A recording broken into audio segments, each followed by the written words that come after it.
All right, Mopar people, welcome back to the channel. I'm just Mopar Joe. It is time to start getting my car ready for the third inaugural No Name Nationals in Sykeston, Missouri, September of this year. So today I'm going to do a simple install on my fuel log for my 850 AED carburetor. So let me show you what I got going on here. It's better to just do it and stop talking. So here's my super simple current setup. I got a 1/2 inch solid line coming from the back of the car, straight from the pump. No return at all, nothing. The good old Holley regulator. Out one side, if you follow the black line, I got it plumbed into my Zex kit. This is a 100 to 300 shot perimeter plate. I think I've only ever sprayed 150 out of it, but it's never had an issue like going lean or anything. The other side goes to the carburetor. That's a 6AN line, so it's not a great big meaty line or anything. You can see where, you know, that's the outside of that fitting. So all I'm gonna do is pop these off. I'm still gonna use my 1/2 inch line, but I'm gonna run a return line now back to my tank with the fuel log. Here is how simple that is. Your inlet is there. It's got a fairly big size inlet. And then you get 4 outlets and a port for a gauge. Stick your gauge on there if you want to. And then there's the outlet. So you put your fitting, and I think I'm gonna run a -6 line back. So I'll kind of have the equivalent of the 8 coming in, 6 going back, and I just need to stick a plug there, but I'm gonna go nitrous on one and my carb front and rear bowls off the other. So I'll end up having twice as much fuel fuel supply going to my carburetor. This is the Russell fitting part number for these little black screw-in fittings here, if you want to see them, number 6 flares. And I need to get them put in sealed, but the way this regulates, all it does, the more washers you add, it changes the amount of fuel that goes to the back of the car. So that's going to be interesting to see. I might go ahead and just plug this little port for now and see what it gives me at my carburetor, because I have this FST gauge here for the carb. And the way my fittings are, it looks like I can just pop that one loose, screw my new line onto there, and well, I'll take that back. I'll probably just move this gauge over, since I'm kind of stealing my inlet there for that. We'll see how it goes. Here's my little tank setup. It's fairly simple. There's my little rollover valve and my double loop. It goes down below the tank.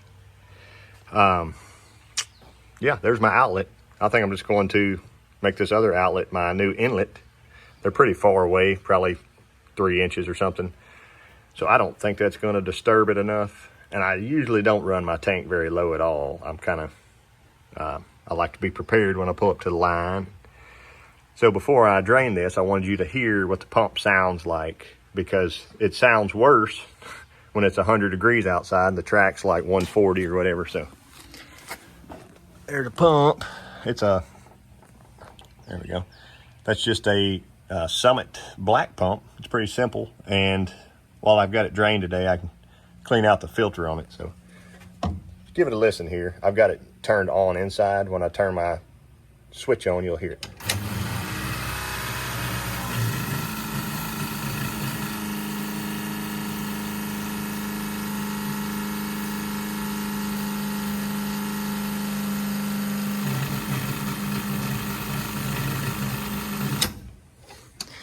It's not very happy. That should change when we get a return line coming back. I figure while I'm here, I'm gonna pull out my little fuel filter and check it. That's inside the pump. We'll all get a look at that. That's pretty good, I would say, after 2 years. I'm gonna just lightly blow it out and stick it right back in. I have all my pump pieces. I caught those as they came down.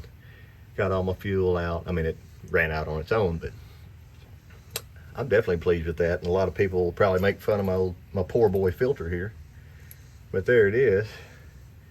Wix $332.99. I know it says made in China, but I know when I pulled the line off of it, it looked like a geyser filling up that jug there. I had to have 2 jugs. I've got I think it's an 8-gallon cell.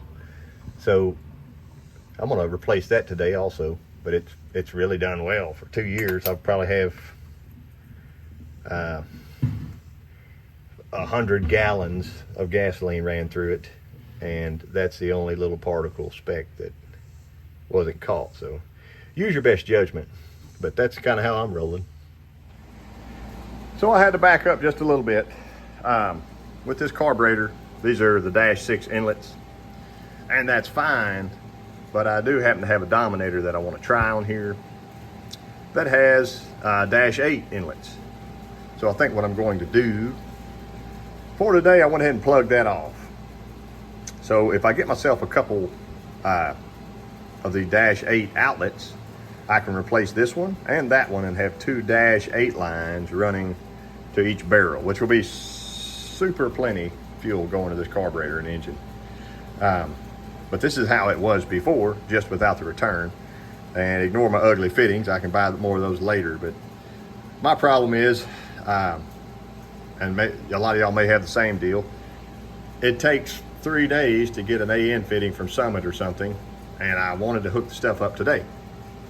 So it's not a problem. I just have ugly fittings right now.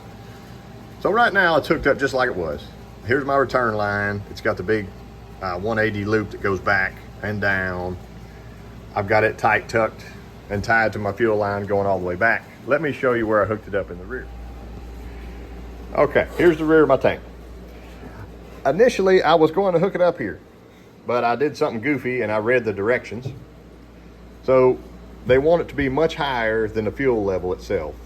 So I put one right here. This was an extra bung that I had. So this is just a fuel system of many colors, I guess. Doesn't bother me any. And it won't help you win any more races if all yours are the same color, but it'll look better. So that's my return line coming back. I've got about 2 gallons poured in the tank right now. You can see it shimmering in there. And I want to lay underneath it and check for fuel leaks at my inlet line here. Like around here, I can clearly touch and they're totally dry. That's nice. But I'll check between here and my pump and see if everything is nice and dry before I turn my switch back on. There's my filter. Dry here, dry here, dry down that line. Pump, nice and dry. It should be to about that level right now, or that point. It might start seeping through to catch the impellers or whatever you call them, but it all looks nice and dry right now. I'm gonna turn the switch on and it will pressurize this side of the line. I never touched that fitting, so it should be totally fine. I just wanted to be sure, since I've had the bottom off this pump, that it doesn't start leaking here, and then we'll push forward in just a second. So my pump is on. Fittings feel nice and dry. I'll give it just a second. I need to check up here too, because I disconnected a few of these. It is setting beautifully. Just under 6.5. Like my bowls are full right now, because they were anyway, but I think that's how it's supposed to be. Can you hear the difference in the sound of the pump? Let me get back there so you can listen to it. That's so much nicer, quieter.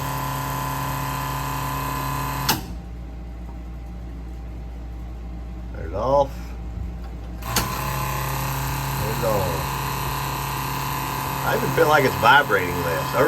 Previously I had that regulator mounted on that front fender skirt or apron or whatever you want to call it, and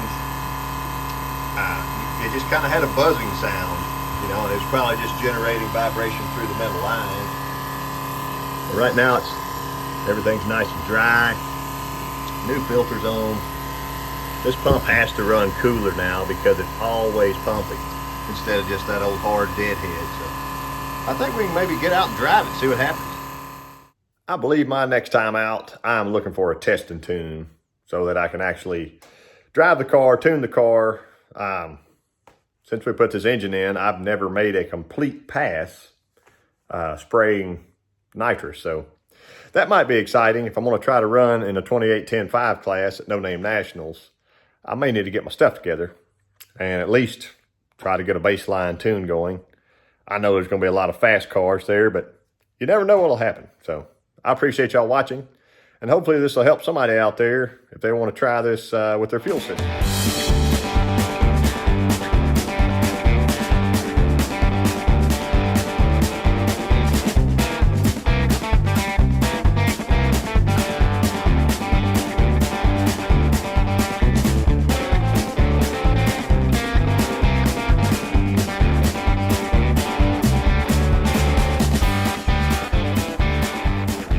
All right, Mopar people.